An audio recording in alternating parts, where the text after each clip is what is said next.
سليم نحمده ونستعينه ونستغفره ونعوذ بالله من شرور أنفسنا ومن سيئات أعمالنا من يهدي الله فلا مضل له ومن يضلله فلا هادي له ونشهد أن سيدنا وحبيبنا وطبيبنا ورؤوفنا ومولانا أحمد مجتبى محمد مصطفى صلى الله تعالى عليه وآله وصحابه وسلم خصوصا الغوث سيدنا ومولانا وشيخنا وقدوتنا أبو محمد محي الدين شيخ عبد القادر الجيلاني الحسني والحسيني البغدادي جيلاني على جده نبينا عليهما الصلاة والسلام الغوث ابن الغوث ابن الغوث سيدنا وإمامنا ومولانا وشيخنا وقدوتنا سيدنا سيد شاه رشيد علي القادري الحسني والحسيني البغدادي الجيلاني على جده نبينا عليهما الصلاة والسلام الغوث ابن الغوث ابن الغوث سيدنا وإمامنا ومولانا وشيخنا وقدوتنا سجد نشين حضور پاک يوسف علي القادري مد ظله العالي فقد قال الله تعالى في القرآن المجيد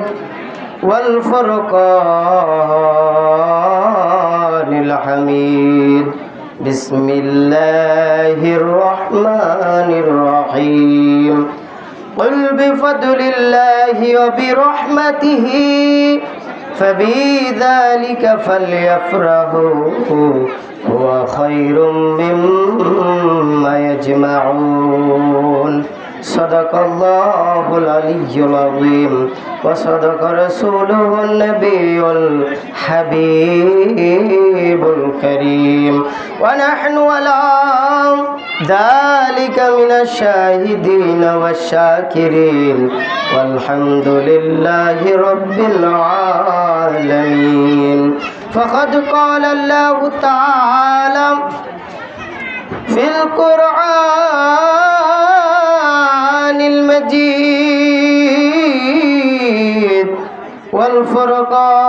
والفرقان الحميد إن الله وملائكته يصلون على النبي يا أيها الذين آمنوا صلوا عليه وسلموا تسليما يا اللهم صل على سيدنا مولانا محمد وعلى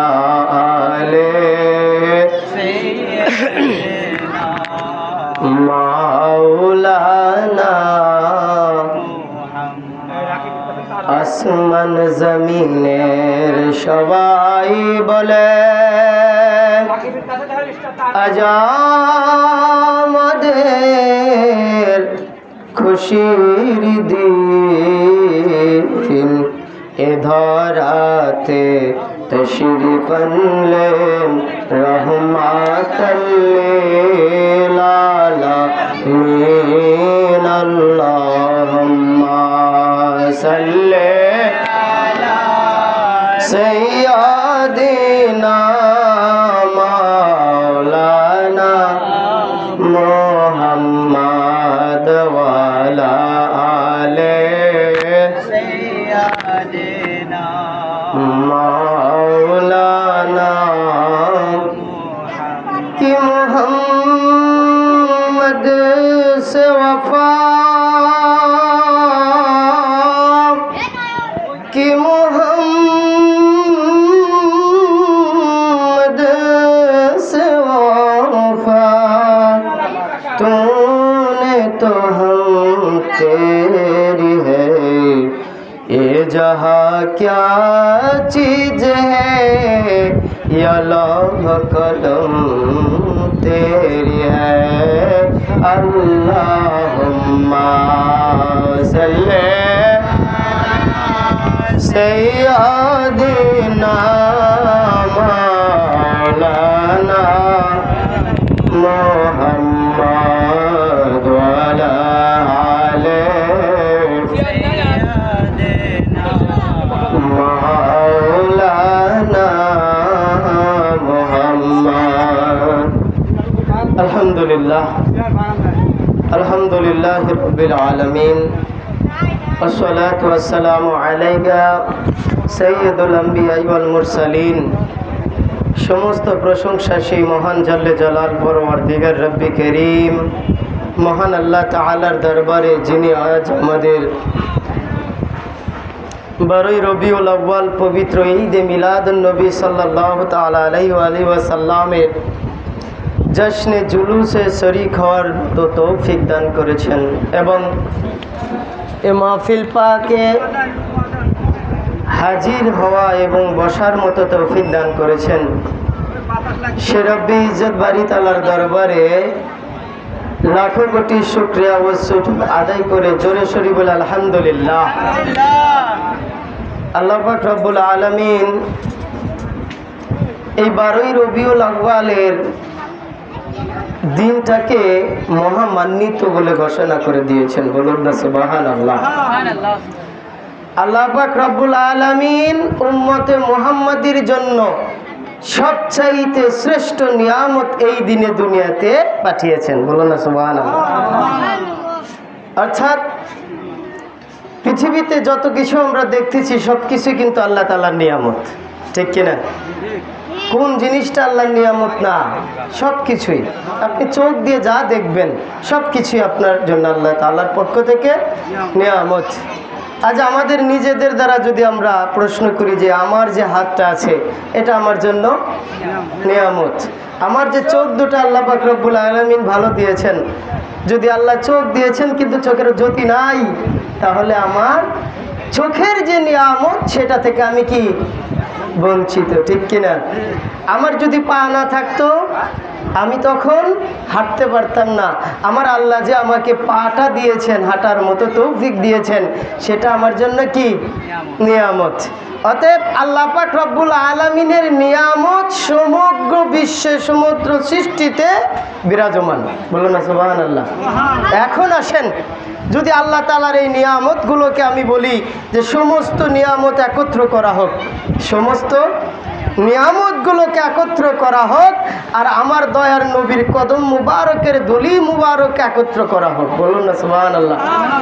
সমস্ত নিয়ামতকে একত্র করার পর আমার দয়ার নবীজির কদম মুবারকের ধুলি সমতুল্য হবে। তিনি হচ্ছেন কি আমাদের জন্য সর্বশ্রেষ্ঠ নিয়ামত। বলুন না সুবহানাল্লাহ। সেই সর্বশ্রেষ্ঠ নিয়ামত ওয়ালা নবী, দো জাহানের বাদশাহ, তাজদারে মদিনা, নূরে খোদা, হায়াতুন নবী, জিন্দা নবী, রহমাতুল আলামিন নবীজির আগমন দিবস উপলক্ষে মিলাদুন নবীতে আমাদের মতো গুনাহগার বান্দারা যে হাজির হতে পেরেছি, সেই শুকরিয়া আদায় আবারও জোরে সোরে বলে আলহামদুলিল্লাহ। খাস করে আল্লাহ রসুল সাল্লাল্লাহু তাআলা আলাইহি ওয়াসাল্লাম যেই দিন দুনিয়াতে আগমন করেছেন, যেই দিন দুনিয়াতে আগমন করেছেন। খেয়াল করবেন বাবাজিরা, যারা দূরে বসে আছেন, আপনারা যদি একটু স্টেজে আসেন ভালো লাগবে। কারণ আমি আপনাদের নিকট নতুন মুখ, নতুন করে আপনাদের এই জায়গায় এসেছি।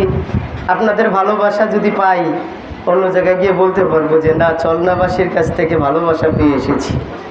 সবাই দয়া করে আর দূরে না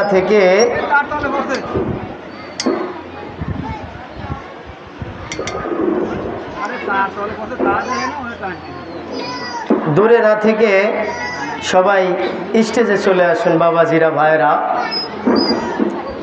আল্লাহ পাক রব্বুল আলামিন দোজাহানের বাদশাহ রহমাতুল লিল আলামিন নবীকে যেই দিন দুনিয়াতে পাঠাবেন, আজ আমরা খানকা শরীফ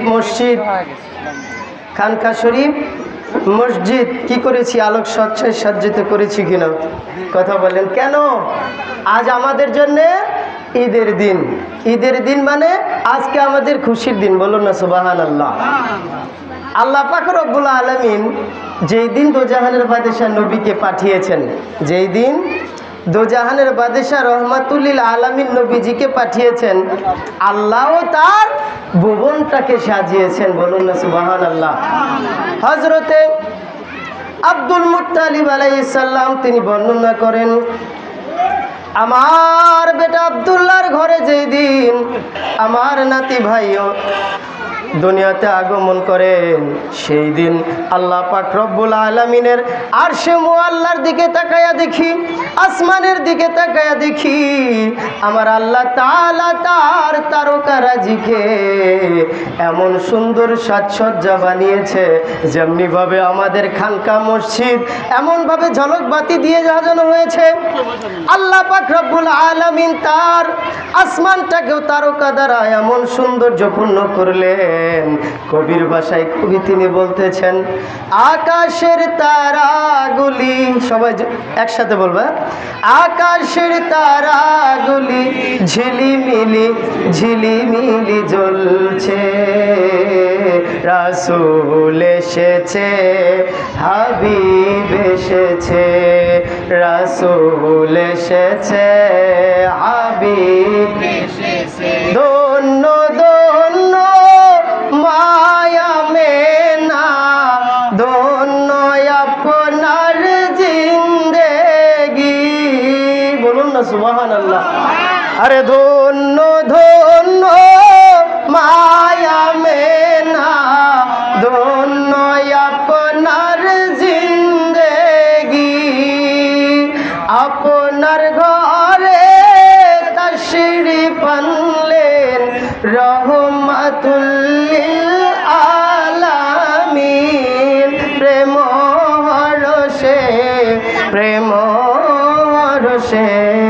রাসূল এসেছে, হাবিব এসেছে, রাসূল এসেছে, হাবিব এসেছে, ধন্য ধন্য হয়েছে ধন্য যারা নূর নবীকে ভালোবেসেছে, বলুন না সুবহানাল্লাহ। আমরা ধন্য কিনা? জবান খুলে বলেন, আমরা ধন্য কিনা? আমাদের চাইতে ধন্য এই জগতে কেউ হতে পারে না। কারণ আমরা দোজাহানের বাদশাহ রহমাতুল লিল আলামিনের প্রকৃত সুন্নাত মোতাবেক চলি, বলুন না সুবহানাল্লাহ। তাই তো কবি বলতেছেন, ধন্য ধন্য হয়েছে ধন্য যারা নূর নবীকে ভালোবেসেছে, হারাম হারাম দোজখ হারাম জান্নাতে তাদের নাম লিখেছে, প্রেম হরষে রাসূল এসেছে, হাবিব এসেছে, রাসূল এসেছে, হাবিব এসেছে। কবিতায় নিজের কথা কেউ বাদ দেন নাই, তিনি বলতেছেন, ধন্য ধন্য হয়েছি ধন্য মোরা নূর নবীকে ভালোবেসে, ধন্য ধন্য হয়েছি ধন্য নূরে নবীকে ভালোবেসে দোজখ হারাম আরাম ও আরাম জান্নাতে মোদের নাম লিখেছে প্রেম হয়েছে প্রেম হয়েছে রাসূল এসেছে হাবিব এসেছে রাসূল এসেছে হাবিব এসেছে বলুন না সুবহানাল্লাহ আকাশের তারাগুলি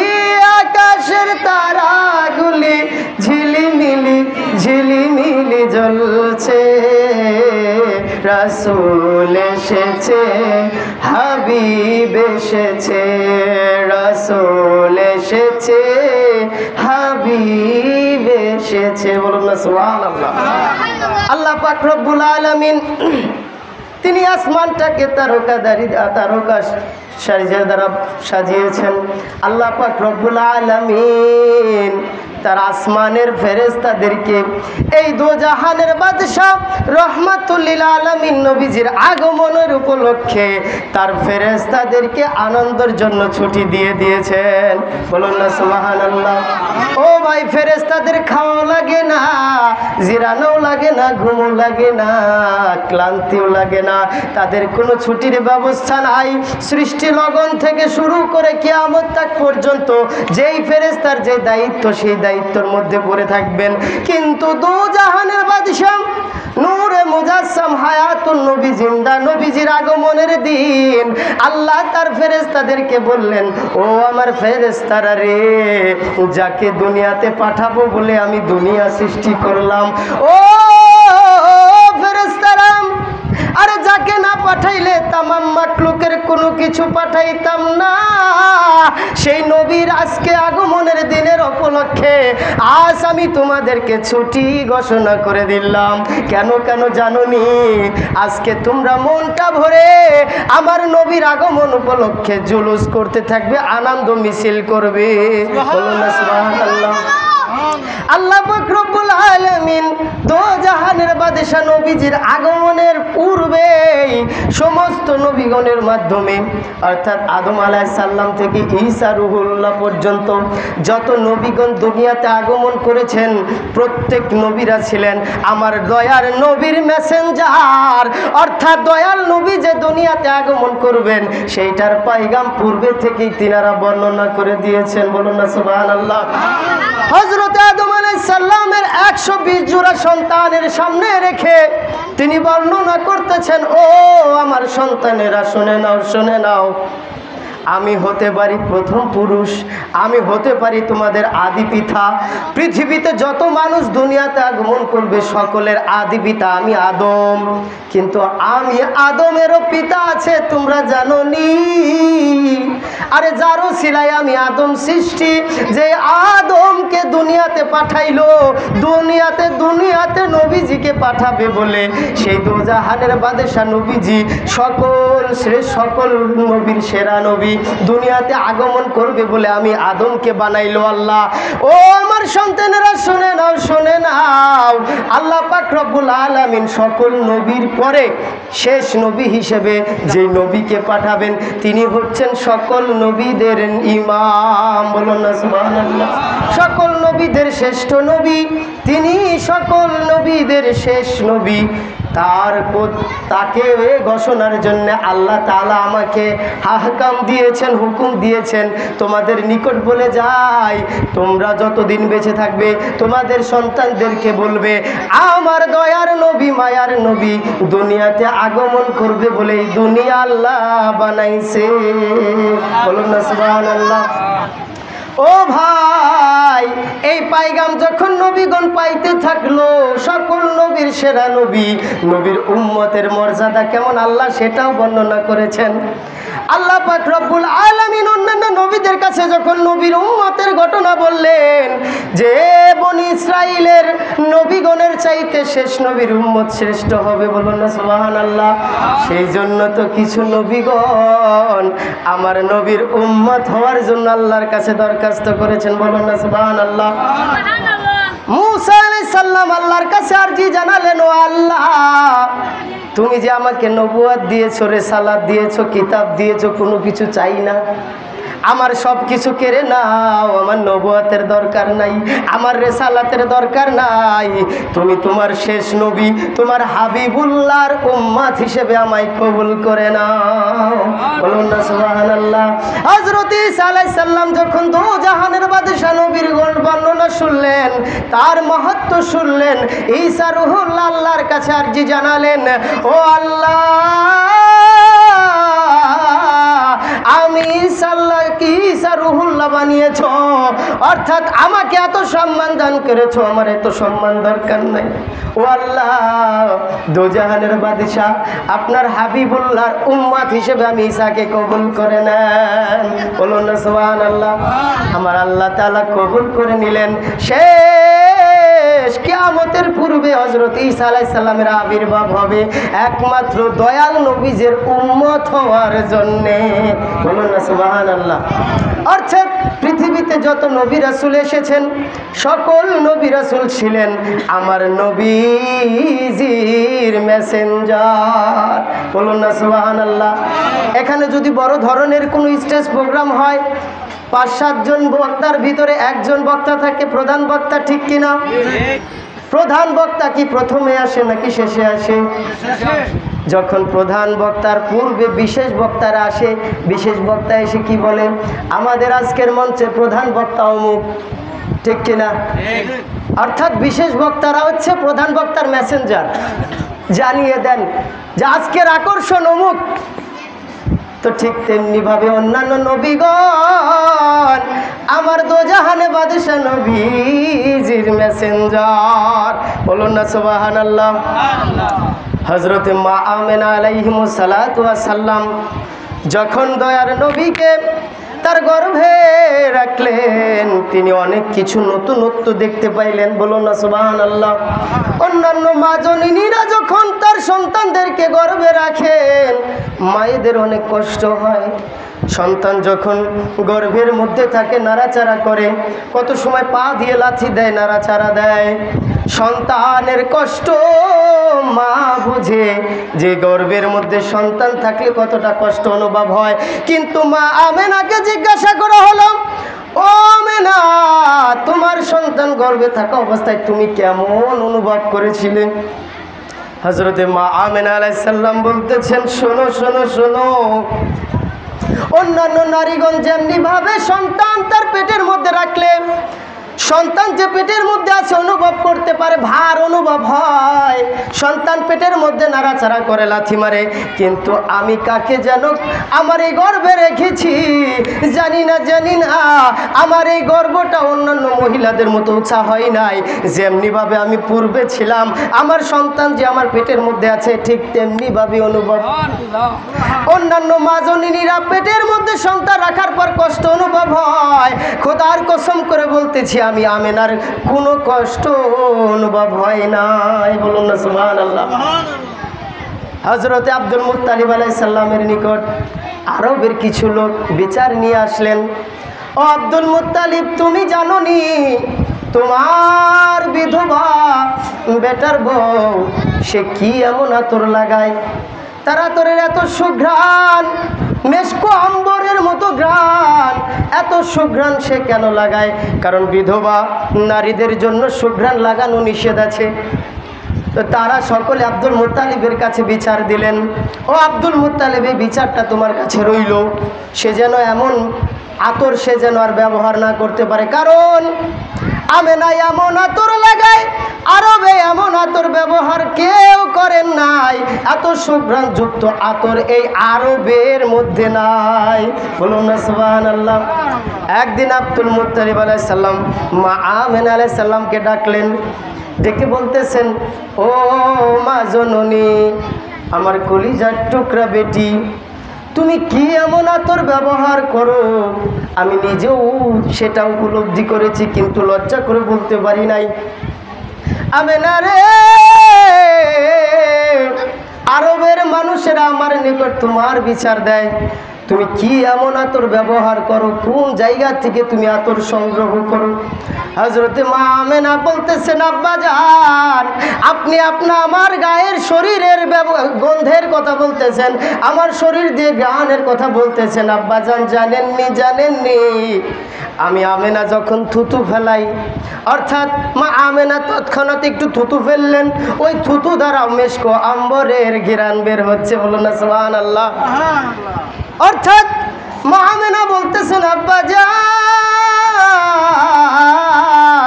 আমার এই গর্ভের মধ্যে এই সন্তান যেই দিন থেকে এসেছে, আমার শরীর দ্বারা শুধু নয়, আমার থুতু দ্বারাও মেশক আম্বরের চেয়েও ঘ্রাণ বের হচ্ছে। বলুন না সুবহানাল্লাহ। হযরত আব্দুল মুত্তালিব আলাইহিস সালাম বুঝতে পারলেন মা আমেনার ঘরে অগর্ভে যেমন তেমন ব্যক্তি নয়, আল্লাহর মহাপ্রেরিত একজন মহান ব্যক্তি দুনিয়াতে আগমন করবেন। বলুন না সুবহানাল্লাহ। যেই দিন মা আমেনা অন্য সময় যখন কূপের মধ্যে যাতে পানি আনতেন, কূপের কাছে যখন পানি আনতে যাইতেন, দয়াল নবী গর্ভে আসার পূর্বে মা আমেনাকে কষ্ট করে কূপের থেকে দড়ি দিয়ে টেনে টেনে পানি উপরে উঠাতে হতো। কিন্তু যেই দিন থেকে দয়ার নবী মায়ার নবী মা আমেনার রেহেম মুবারকের মধ্যে এসেছেন, সেই দিন থেকে যখন মা আমেনা ওই কূপের কাছে যায়, কে যেন বলতে থাকে, ও জিবরাইল যাও যাও যাও, দোজাহানের বাদশা আমার হাবিবের আম্মা জান কূপের কাছে আসতেছেন পানি নিতে। সে যখন কূপে থেকে পানি দড়ি দিয়ে উঠাতে যাবে তার কষ্ট হবে, তুমি চলে যাও কূপের পানি তলদেশ থেকে তার কাছে কূপের মুখের উপরে নিয়ে আসো। বলুন না সুবহানাল্লাহ। মা আমেনা অন্য সময় কূপের পানি থেকে টানি টেনে উঠাতো, কিন্তু যখন দয়ার নবী মায়ার নবী তার গর্ভে এসেছেন, সেই দিন থেকে আর কূপের পানি নিচে থাকে না। যখনই মা আমেনা কূপের সামনে যায়, তৎক্ষণাৎ কূপের পানি কূপের মুখে চলে আসে। বলুন না সুবহানাল্লাহ। নারায়ে তাকবীর, আল্লাহ নারায়ে তাকবীর, নারায়ে রিসালাত, নারায়ে রিসালাত, ইয়া রাসূলুল্লাহ, নারায়ে হায়দারি, ইয়া আলী, নারায়ে হায়দারি, ইয়া আলী, নারায়ে গৌস, ইয়া গৌস, নারায়ে গৌস, ইয়া গৌস, মেদিনীপুর দরবার শরীফ, জিন্দাবাদ, মেদিনীপুর দরবার শরীফ, জিন্দাবাদ, বাংলা আঞ্জুমানে কাদরিয়া, জিন্দাবাদ, বাংলা আঞ্জুমানে কাদরিয়া, জিন্দাবাদ, নারায়ে তাকবীর। অর্থাৎ এই দৃশ্যটা যখন আরবের মহিলারা অন্যান্য নারীরা দেখতে পেল, যে যখন আমেনা পানি ভরতে আসে পানি আর নিচে থাকে না, পানি কূপের মুখে চলে আসে, কিন্তু যখন আমিনা আবার চলে যায় পানি আবার নিজের স্থানে আবার তলদেশে চলে যায়। এই দৃশ্যটা দেখে আরবের নারীরা যখনই মা আমেনা পানি নিতে যাইতেন, ওই মুহূর্তে আরবের নারীরাও মা আমেনার পিছু পিছু দৌড়তেন। কারণ কেউ কি কষ্ট করতে চায় যদি আরাম পায়, ঠিক কিনা? তো আরবের নারীরা কি বলে জানেননি, ও আমেনা তোমার পানি ভরা লাগবে না, তোমার পানি আমরা নিজেরা ভরে দেব, তোমার পানি বাড়িও নেওয়া লাগবে না, আমরা নিজেরা বহন করে নিয়ে যাব। কিন্তু আমেনা তুমি এই কূপের কাছে দাঁড়ায় থাকো, তুমি যতক্ষণ কূপের কাছে থাকবে ততক্ষণ কূপের পানি কূপের মুখের উপরে থাকবে, তুমি যখন চলে যাও কূপের পানি আবার কূপের তলদেশে চলে যায়, তুমি যখন দাঁড়ায় থাকো কূপের পানি উপরে থাকে, অতএব তোমার পানি আর নেওয়া লাগবে না, তোমার পানি আমরা তোমার বাড়িতে পৌঁছাইয়া দেব। বলুন না সুবহানাল্লাহ। হযরতে আবু তালিব আলাইহিস সালাতু ওয়াস সালাম, হযরতে আলী আলাইহিস সালাতু ওয়াস সালাম, মাওলা আলী শেরে খোদার আব্বা জান আবু তালিব একদিন দয়াল নবীকে ডেকে বলতেছেন, ও ভাতিজা তোমার মর্তবা কিন্তু আমি জানি। বলুন না সুবহানাল্লাহ। যাকে তিনি একাধারে 42 বছর লালিত পালিত করেছেন। বলুন না সুবহানাল্লাহ। হযরতে আবু তালিব আলাইহিস সালাতু ওয়াস সালাম তার আব্বাজান আব্দুল মুত্তালিব আলাইহিস সালাম ইন্তেকালের পর থেকে দয়ার নবীকে শিশু অবস্থা থেকে 42 বছর পর্যন্ত হযরতে আবু তালিব আলাইহিস সালাম তাকে লালিত পালিত করেছেন। বলুন না সুবহানাল্লাহ। যতদিন আবু তালিব দুনিয়াতে ছিলেন ততদিন আল্লাহ রসুলের দেখভাল করেছেন। বলুন না সুবহানাল্লাহ। সে আবু তালিব রসুল পাক সাল্লাল্লাহু তাআলা আলাইহি সাল্লামকে কাছে কাছে নিয়ে বলতেছেন, ভাতিজা তোমার যে কি মাহাত্ম্য, তোমার কি যে মর্তবা, তোমার কি শান, আমি কিন্তু আবু তালিব জানি। বলুন না সুবহানাল্লাহ। আমার দয়াল নবী বলতেছেন, ও চাচা কি জানেন বলেন না। রসুল পাক সাল্লাল্লাহু তাআলা আলাইহি সাল্লামের এই প্রশ্নে হযরত আবু তালিব বলতেছেন, ভাতিজা জানি জানি জানি। যেই দিন একদিন দেখতে পাইলাম আসমানের চাঁদটা কেমন জানি নাচানাচি করতেছে, এই দিক থেকে ওই দিক যাচ্ছে, ওই দিক থেকে ওই দিক যাচ্ছে। সাধারণত চাঁদ এক জায়গায় থাকে, ঠিক কিনা? কিন্তু আমি আসমানের দিক তাকায়া দেখি শুধু চাঁদ নয়, আসমানের তারকাগুলো কেমন জানি এই দিক থেকে ওই দিক করতেছে। কিছুক্ষণ পর মনে হচ্ছে কে যেন ডাক দিয়া বলতেছেন, ও আসমানের তারকা, আমার দয়ার নবী যেই দিক আঙুল দেয় সেই দিকেই তুমি নাচানাচি করো। বলুন না সুবহানাল্লাহ। হযরত আবু তালিব আলাইহিস সালাম দয়ার নবীকে বলতেছেন, ভাতিজা আমি চিন্তা করলাম তুমি দোলনার উপরে দুলতেছিলে, আমি ওইটা ভাবলাম দোলনার উপরে না জানি একটা তারকা খসে পড়ে যায়। আমি সেই জন্য দৌড় দিয়ে এসে তোমার নিকট আসলাম।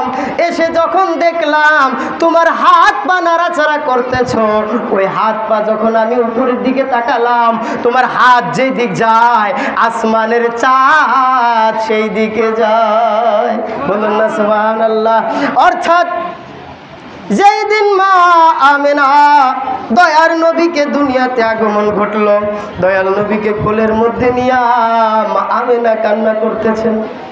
মা আমেনা বলতেছেন, আজ যদি আব্দুল্লাহ বেঁচে থাকতো রে, আমার কলিজার টুকরা সন্তানকে হাতে ধরে নিয়ে আরবের বাজারে নিয়ে যেত, আমার এই সন্তানকে কত খেলনা খেলাইতো, তার জন্য কত কিছু কেনাকাটি করতো, আমার এই সন্তানকে কাঁধে করে নিয়ে ঘোরাইতো। আজ আমার এই সন্তানের পিতা নাই, তাকে ঘোরানোর মতো মানুষ নাই। আমার মনে হয় সেই দিন আল্লাহ তাআলা বলতেছিলেন, ও আমেনা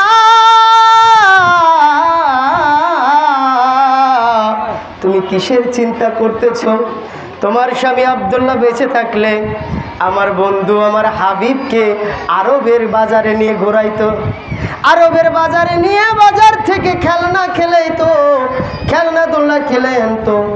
ও আমেনা চিন্তা করো না, তোমার সন্তানকে বড় হতে দাও, তোমার সন্তানকে ঘোরানোর জন্য আরবের বাজার নয়, শুধু আরব নয়, আমি আল্লাহ তাআলা আমার হাবিবকে মক্কাতুল মুকাররমা থেকে বাইতুল মুকাদ্দাস থেকে সিদরাতুল মুনতাহা, আর সিদরাতুল মুনতাহা থেকে আরশে মুআল্লায় আমার হাবিবকে ভ্রমণ করাবো। বলুন না সুবহানাল্লাহ।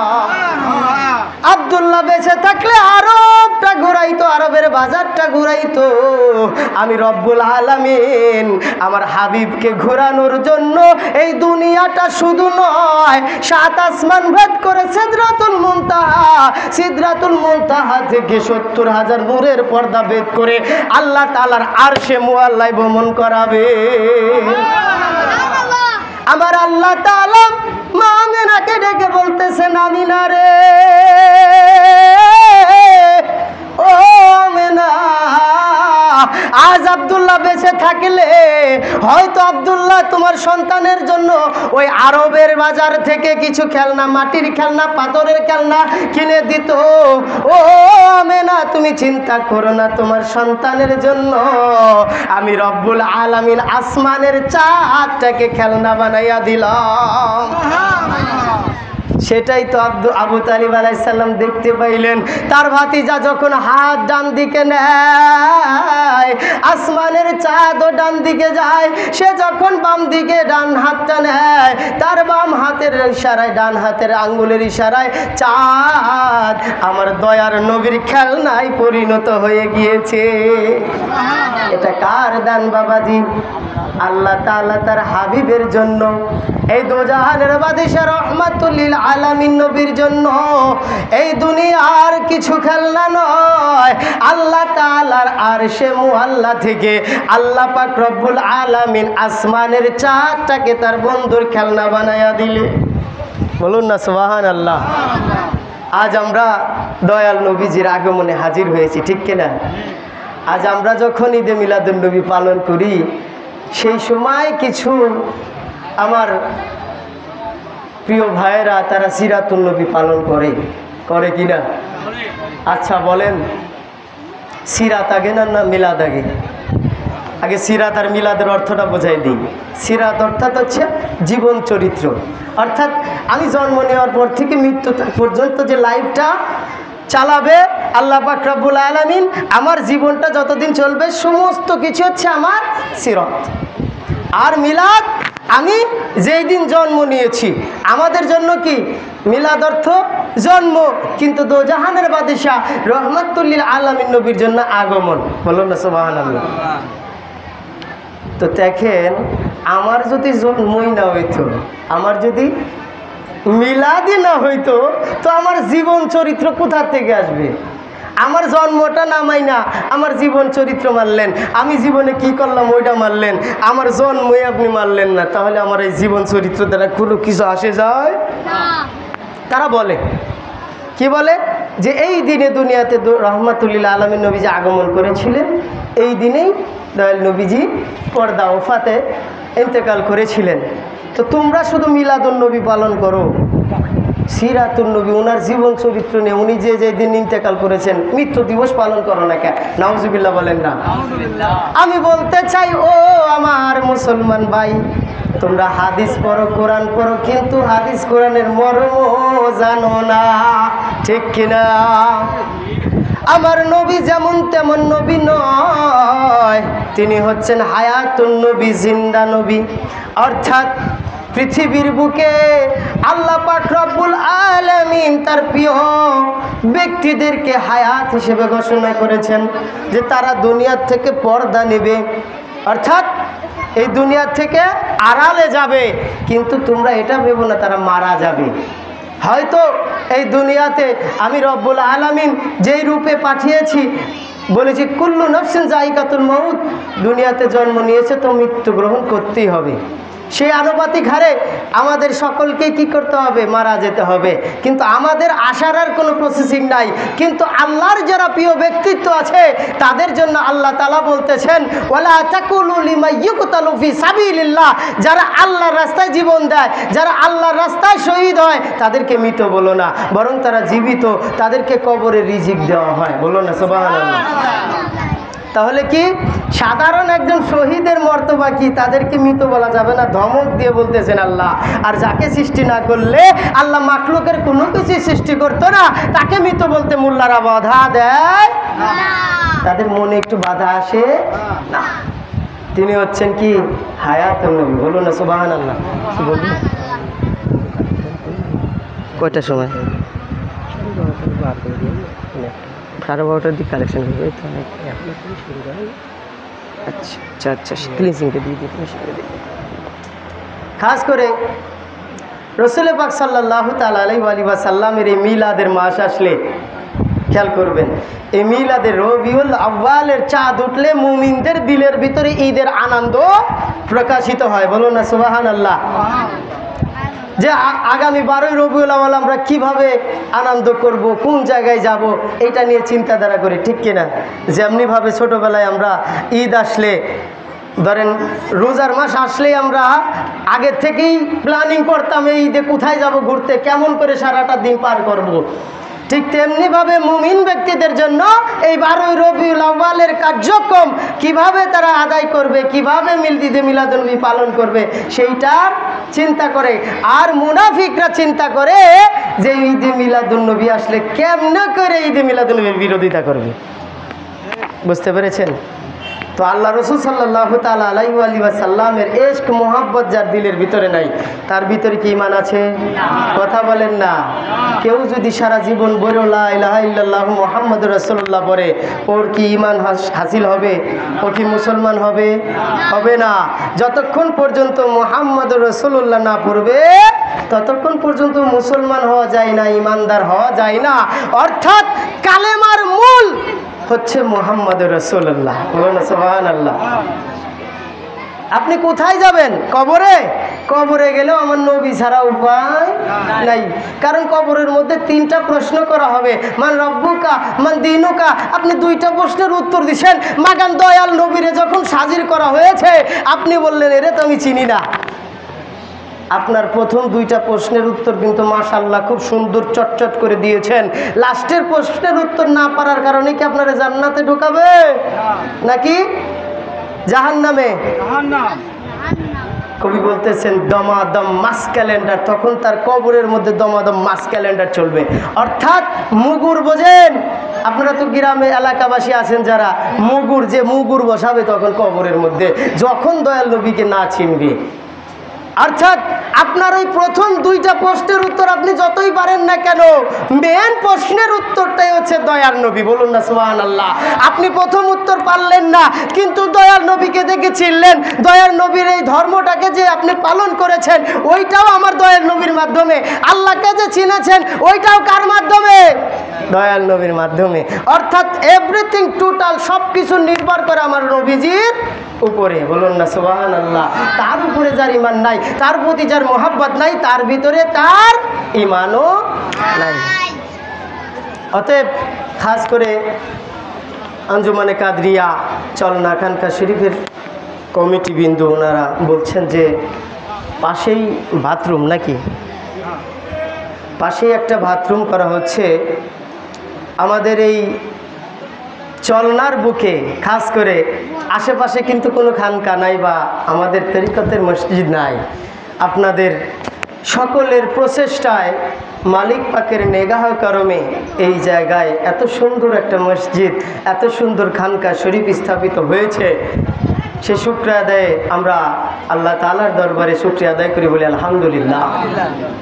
আপনাদের সাহায্য সহযোগিতা, অর্থাৎ সহযোগিতা ছাড়া কিন্তু সম্ভব হয় নাই। সকলের সহযোগিতার মাধ্যমেই কিন্তু এই মসজিদটা দাঁড়িয়েছেন। সকলের সহযোগিতার মাধ্যমে আমার মালিক পাক যেখানে আগমন করবেন তার থাকার জন্যে, তাকে বসার জন্যে খানকা শরীফ বানিয়েছেন। এটা কিন্তু একজনের ক্ষেত্রে প্রযোজ্য না, সকল পীর ভাই পীর বোনদের মাধ্যমে। তো যেহেতু নতুন স্থান, এখানে কিন্তু সকলের ওরস মাহফিল আগার শরীফে আসলে সবচাইতে জরুরিয়াতের বিষয়টা হচ্ছে টয়লেট, বাথরুম, অজুখানা। এই 2টা জিনিস কিন্তু জরুরিয়াতের সবচেয়ে বেশি।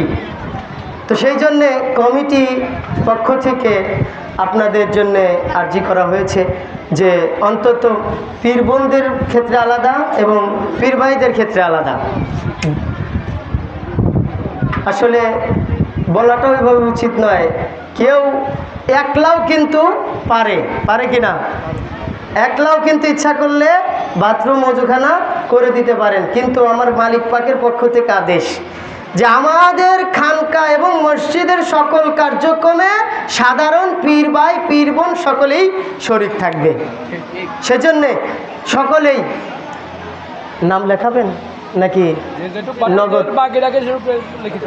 আচ্ছা।